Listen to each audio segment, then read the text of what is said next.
సాగుచుండగా ఈ అబద్ధము ఎక్కడికి వెళ్ళకుండా, దేవుని సన్నిధికి వెళ్ళకుండా, దేవునికి స్తోత్రములు, ఎక్కడికి వెళ్ళ అడ్డుపడుతుందండి? దేవుని సన్నిధికి, ఆ యొక్క పరిశుద్ధ పట్టణంకు వెళ్ళకుండా ఈ యొక్క అబద్ధము ఏముంటుందంట? అడ్డుగోడగా ఉంటుందంటండి. ఎలా ఉంటుందంట? అడ్డుగోడండి. మన యొక్క జీవితాలలో, ఆత్మీయ జీవితాలలో ఇది ఒక అడ్డుగోడ లాంటిది.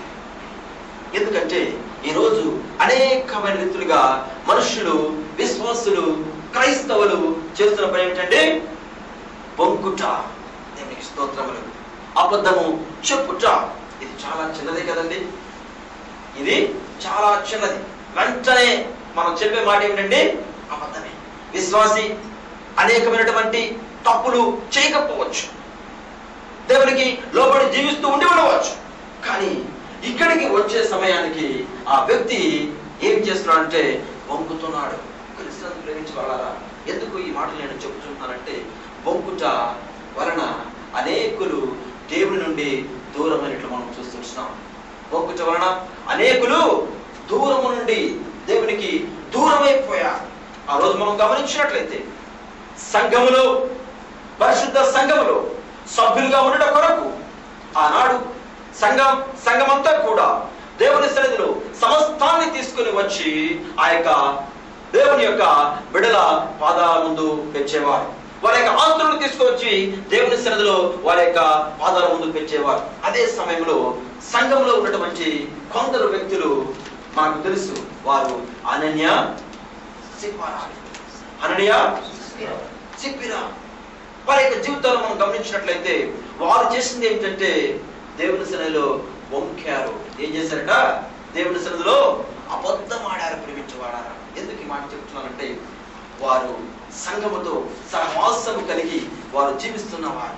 అయితే సంఘముతో సహవాసం కలిగి జీవిస్తూ ఉన్నవారు వారు చేసినటువంటి తప్పు ఏమిటంటే, వారు అనుకోవచ్చు నన్ను దేవుడు చూడట్లేదు అనుకోవచ్చు, కానీ వారు వచ్చి ఆ రోజు అందరూ కూడా, సంఘం అంతా కూడా వారి యొక్క ఆస్తులు అమ్మి, ఆ యొక్క పేతురు అనగా యోహానులు పరిశుద్ధుల ఎదుట పెట్టుచున్న సమయంలో మేము కూడా పెడతామని చెప్పేసి వారికి ఉన్నటువంటి ఆస్తి అమ్మి దానిలో కొంచెము దాచుకొని దేవునికి స్తోత్రములు. ఈ రోజుల్లో మనం గమనించినట్లయితే ఏం చేస్తుంటామంటే, కొంచెము దేవునికి ఇస్తాం, సగము దేవునికి ఇస్తాం, సగము దేవునికి ఇవ్వం. మన యొక్క జీవితంలో కూడా సగం ఇస్తుంటాం, కానీ సగము ఇవ్వము. మన యొక్క పూర్ణ ఆత్మతో దేవుని మనము స్తుతించలేము, ఆరాధించలేము అని ప్రేమించవాళ్ళ. అయితే ఈ యొక్క అనన్య సిప్పారాలు చేసినటువంటి ఆయన యొక్క పని ఏమిటంటే, ఆ యొక్క ఆస్తి అమ్మిన తర్వాత ఆ యొక్క దేవుని సన్నిధిలో అనగా దేవుని బిడవ వద్దకు వచ్చినప్పుడు మొట్టమొదటిసారి ఎవరు వచ్చారంటే అనన్య వచ్చాడు. వచ్చిన తర్వాత ఆ యొక్క దేవుని యొక్క బిడలు అడిగారు, నీవు ఇంతకే అమ్మావా అన్నాడు. అంటే అవును అన్నాడు. దేవునికి స్తోత్రములు. అవును అనగానే దేవుని యొక్క ఆత్మను ఎందుకు మీరు శోధిస్తుంటున్నారు? అది మీ వద్ద ఉన్నప్పుడు అది మీదే కదా, ఎందుకు మీరు పొంగుచున్నారు?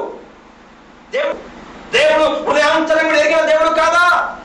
ఆయన దృష్టి లోకమంతటా సంచరిస్తున్నది మీకు తెలియదా అని చెప్పి వెంటనే అక్కడికక్కడే ఆ యొక్క యవనస్తులు ఆ యొక్క చనిపోయినట్లు మనం చూస్తున్నాం, కూలిపోయినట్లు మనం చూస్తున్నాం. తన భార్య వచ్చింది, తన భార్యని అడిగాడు. తన భార్య అడిగినప్పుడు తన భార్య కూడా అదే రీతిగా ఏం చెప్పిందంటే సమాధానము చెప్పింది. సమాధానం చెప్పినప్పుడు తన భార్య కూడా అక్కడే కూలిపోయినట్లు మనం చూస్తాం. ఎందుకంటే బొంకుడు జీవితం అనగా అబద్ధమైన జీవితము మన యొక్క జీవితాల్లో ఉన్నట్లయితే సంఘం నుంచి వెలివేయబడతాం, ఈ లోకం నుంచి వెలివేయబడతాం. ఆ రోజు ఆదాము కూడా, ఆ రోజు ఆదాము బొంకి ఉన్నాడు కనుక ఎక్కడి నుంచి వెలివేయబడ్డాడంటే ఏదేను నుంచి వెలివేయబడ్డాడు. దేవునికి స్తోత్రములు. సౌఖ్యమనే స్థలము నుండి దేవుని యొక్క చేతి నీడలో జీవిస్తున్నటువంటి ఆ యొక్క ఆదాము కేవలము బొంకిన కారణముగా, కేవలము తప్పించుకోవడానికి ప్రయత్నము చేసినటువంటి కారణముగా ఆయన అక్కడ నుంచి వెలివేయబడ్డాడు. ప్రేమించు వాళ్ళారా, ఎందుకని ఈ యొక్క దాసుడు ఏమడుగుతున్నాడంటే, దేవా వ్యర్థమైనది నాకు వద్దు ప్రభువా, నాకు దూరం చేయి. ఈ రోజుల్లో అనేకులు వ్యర్థమైనది నాకు కావాలి ప్రభువా, వ్యర్థమైనది నాకు కావాలి అని చెప్పి అడుగుతూ ఉంటాం. కానీ రెండవది అబద్ధము. ఎందుకు ఈ యొక్క అబద్ధం అంటే ప్రభువా, అబద్ధపు జీవితము ఒకవేళ నాలో ఉంటే, చనిపోక ముందు ఒకవేళ నాలో ఉంటే, ఒకవేళ అబద్ధం జీవితం జీవిస్తూ ఒకవేళ నేను మరణించినట్లయితే నేను ఎక్కడికి వెళతానంటే నరకానికి వెళతాను ప్రభువా. నేను ఎక్కడికి వెళతాను? నరకానికి వెళతాను ప్రభువా. ఆ స్థితి నాకు వద్దు తండ్రి. ఎందుకంటే నీవు వచ్చిన సమయంలో నేను నీతో అంటగట్టబడి ఉండాలి. నీవు ఈ లోకంలోకి వచ్చిన సమయంలో నువ్వు వేల దూతలతో ఈ లోకానికి వచ్చినప్పుడు ఆ యొక్క తేజస్సును చూసి నేను నీతో కూడా రావాలంటే, నీతో కూడా ఆనందించాలంటే, ఆ యొక్క వనంలో నేను జీవించాలంటే, ఆ యొక్క సౌఖ్యమనే స్థలంలో నేను జీవించాలంటే, నీవు తండ్రి వద్ద కుడి పార్శ్వంలో ఏ విధంగా ఉన్నావో నేను కూడా నీ వద్ద కూర్చోవాలి అంటే నా నుంచి ప్రభువా అబద్ధాన్ని తీసివేయి తండ్రి, నా నుంచి హృదయాన్ని తీసివేయి ప్రభువా అని చెప్పేసి అడుగుతున్నట్లు మనం చూస్తున్నాం. ప్రేమించబడారా, ఈ రాత్రికాల సమయమునందు ప్రభువు మనం అడుగుచుంటున్నాడు. నువ్వు ఏమి అడుగులకు దేవుని సన్నిధికి నీవు వచ్చింటున్నావు, ఎన్ని విషయాలు దేవుని అడుగుచుంటున్నావు. ఎందుకంటే అందము మోసకరము, సౌందర్యము వ్యర్థము. ఈ లోకం చాలా అందంగా కనపడుతుంది ప్రభువా. ఒకవేళ ఈ లోకాన్ని ప్రేమించినట్టయితే నేనేమవుతానంటే నేను గర్వించిన వాడిని అవుతాను, నేను భ్రష్టుడని అవుతాను ప్రభువా. నీ నుంచి నేను దూరం అవుతాను తండ్రి. కనుక నా మీద దయ ఉంచి నా నుంచి వ్యర్థమైన దానిని తీసివేయి, వ్యర్థమైన దానిని తీసివేయి. రెండవదిగా నాకేమంటాడంటే నాకు ఐశ్వర్యము వద్దు, దేవునికి స్తోత్రములు. నాకేమొద్దు? ఐశ్వర్యము వద్దు, దేవునికి స్తోత్రములు. ఎవరైనా ఈ రోజుల్లో ఐశ్వర్యం వద్దని అడుగుతారండి? ఎవరు అడగరండి. ఐశ్వర్యం కావాలి.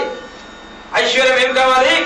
ధనం సమకూర్చుకోవాలి, ధనము కావాలి. ధనం వలన ఈ లోకంలో గొప్పవాడిని కావాలని చెప్పేసి మనిషి ప్రయత్నం చేస్తుంటాడు. కానీ ఇక్కడ ఈ వ్యక్తి అడుగుతున్నది ఏమిటంటే నాకు ఐశ్వర్యం అవసరం లేదు. ఎందుకంటే ప్రేమించగలరా, ఈ రోజు ఐశ్వర్యం కొరకు చేస్తున్న పని ఏమిటంటే అనేకులలో పోరాటాలు జరుగుతున్నాయి, అనేకులలో యుద్ధాలు జరుగుతున్నాయి. క్రైస్తవులు పోట్లాడుకుంటున్నారు, సంఘాలు పోట్లాడుకుంటున్నాయి. తల్లి ఏమి చేస్తుందంటే బిడ్డను చంపుతున్నది, తండ్రి ఏమి చేస్తున్నాడంటే కుమారుని చంపుతున్నాడు, అన్నయ్య ఏమి చేస్తున్నాడంటే తమ్ముడిని చంపుతున్నాడు, తమ్ముడు ఏమి చేస్తున్నాడంటే అన్నను చంపుతున్నాడు. ప్రేమించగలరా, కుమారుడు తండ్రిని చంపుతున్నాడు. దేని కొరకు? ధనము కొరకు, ధనము కొరకు, ధనము కొరకు, ధనాపేక్ష కలిగి. అందుకే ప్రేమించగలరా, ఇక దేవుని దాసుడు అడుగుతున్నది ఏమిటంటే ప్రభువా నాకు ఆ ఆస్తి అంతా వ్యర్థమే, ఆ ఆస్తి అంతా వ్యర్థమే, ఆ ధనం అంతా కూడా అది వ్యర్థము కనుక ఆ వ్యర్థమైన దానిని నాకు నీవు దూరము చేయని ఆయన అడుగుతున్నట్లు మనం చూస్తున్నాం. ప్రేమించగలరా, ఎందుకంటే అధిక ధనము కలిగిన దానికంటే ఎవరు శ్రేష్ఠుడట? దరిద్రుడే శ్రేష్ఠుడు. దేవునికి స్తోత్రములు. అధిక లాభము సంపాదించుకోవడం కంటే అనగా ఈ లోకాన్ని నేను సంపాదించుకుంటే నాకు ప్రయోజనం లేదు, కానీ మీ సన్నిధిలో ఒకవేళ దరిద్రుడు నేను జీవించినప్పటికీ కూడా అది నాకు శ్రేష్టమైన జీవితం అని చెప్పేసి తన దాసుడు దేవుని సన్నిధిలో ప్రభువుని మొదలుపెడుతున్నట్లు మనం చూస్తున్నాం. ప్రేమించేవారా, అవునండి, ఆయన వచ్చిన సమయంలో ఆయనతో అంచుకట్టబడి ఉండాలంటే యేసు నీ వచ్చే వేళ నీతో నేను ఉంటే చాలు, కడవరకు నీలో నేను నాటబడి ఉంటే మేలు. యేసు నీ వచ్చే వేళ నీతో నేను ఉంటే చాలు, కడవరకు నీలో నేను నాటబడి ఉంటే మేలు. యేసయ్యా యేసయ్యా నీవుంటే చాలయ్యా, యేసయ్యా యేసయ్యా నీవే నా లోకమయ్యా. యేసు నీ వచ్చే వేళ నీతో నేనుంటే చాలు, కడవరకు నీలో నేను నాటబడి ఉంటే మేలు. దేవునికి స్తోత్రములు. ఎవరైతే క్రీస్తులో నాటబడాలని ఆశిస్తారో, ఎవరైతే క్రీస్తుతో నడవాలని ఆశిస్తారో, ఎవరైతే క్రీస్తులో ప్రభువునందు ఆయన నిద్రించి ఆయనకి నిత్యత్వంలోకి వెళ్ళాలని ఆశిస్తారో వారు కోరుకునేది విషయం ఏమిటంటే నా నుంచి అబద్ధమును తీసివేయి. మనకు తెలిసిన విషయమే కదా. అబద్ధమైనటువంటి ఒక వ్యక్తి ఎవరండి? ఆయన గెహాజీ. ఏమయ్యాడు? ఏం బతుకున్నాడట? ఏం బతుకున్నాడు? తనకే కాకుండా తన సంతానానికి కూడా ఏం వ్యాపించిందంట? కుష్ఠరోగం వ్యాపించినట్టు మనం చూస్తున్నాం. ప్రేమించుకోవాలా? దేని కొరకు? ధనం. ప్రభువా నాకు వద్దు తండ్రి, ఎందుకు నాకు వ్యర్థమైనది వద్దు, ఎందుకు నాకు లోక సంపద వద్దు అంటున్నాడు అంటే నేను వ్యర్థమైన దాని కొరకు నేను పాకులాడినట్లయితే నాకు ఎవరు కనపడుతున్నారు?